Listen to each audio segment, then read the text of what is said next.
বঙাইগাঁও জিলাৰ ককিলাত উন্নত জাতৰ গাই গৰু পালন কৰি বহু লোকে স্বাৱলম্বী হোৱাৰ লগতে নিতৌ 4,000 পৰা 7,000 লিটাৰ গাখীৰ উৎপাদন কৰিবলৈ সক্ষম হোৱাত আজি 300 গোপালকক 1,44,000 টকাকৈ ঋণ প্ৰদান কৰে ভাৰতীয় ষ্টেট বেংকে।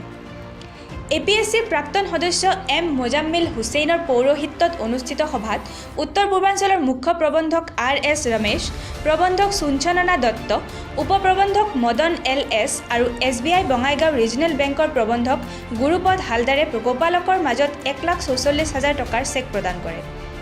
সভাত উত্তৰ হাৰমৰা মহকুমাৰ মহকুমাধিপতি কমল বৰুৱাসহ ভালেসংখ্যক বেংক বিষয়া আৰু কেইবা শতাধিক ৰাইজ উপস্থিত থাকে। গোপালকৰ মাজত SBIয়ে ঋণ প্ৰদান কৰাক লৈ আনন্দৰ জোৱাৰ উঠিছে গোপালকৰ মাজত।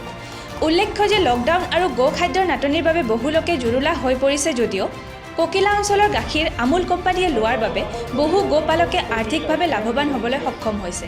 আমাৰ এই ককিলা অঞ্চলত প্ৰগতি দুগ্ধ উৎপাদক সমবায় সমিতিৰ যিখিনি আমি সদস্য আছিলোঁ, এই সদস্যখিনি বিভিন্ন সময়ত আমি চৰকাৰৰ পৰা সুবিধা বিচাৰি আছিলোঁ। বিভিন্ন বেংকতো মই নিজেও কৰিছোঁ, কিন্তু কোনো বেংকে তেনেকুৱা সঁহাৰি দিয়া নাছিল। কিন্তু যোৱা একমাহমান আগতে আমাৰ district general assistant general regional manager Gurupada Haldar তেখেতে মোক এটা ফোন কৰি কৈছিল যে আপোনালোকৰ অঞ্চলত তেনেকুৱা গাখীৰ উৎপাদন হয় নেকি? বোলে হয়। মই গোটেই বিষয়খিনি ভাঙি কৈছিলোঁ আৰু ছাৰে আহি ভিজিট কৰাৰ পিছত তেওঁ আনন্দিত হৈ আমাৰ ইয়াতে 350জন গোপালক আছিল সদস্য, তাৰে ভিতৰত 3জন সদস্যক একেলগে একে ঠাইতে 1,44,000 কোটি টকা ঋণ দিয়াৰ কাৰণে মানে তেওঁ ঘোষণা কৰিছিল আৰু এইটোও কৈছিল যে মই 15 দিনৰ ভিতৰত দিম। আজি সেইটো ছাৰে দেখুৱাই দিলে যে এক মাহৰ ভিতৰতে 3 গোপালকক আজি আমাৰ ঋণ অনুমোদন পত্ৰ বিতৰণ কৰিলে। তাৰ কাৰণে আমি খুব ধন্যবাদ। North Eastern Circle. Today we are having this dairy development program in the village of Kokila. We are extending loans to 300 beneficiaries in and around Kokila village for dairy farming activity in our effort to create white revolution in this village.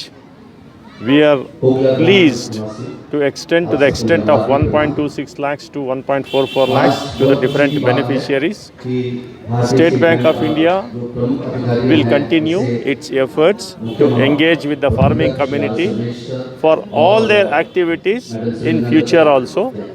Request all the farmers to make use of this facility, make prompt repayment and make this Kokila village a model village in the entire state of Assam. Bureau Report, Kamrupa News.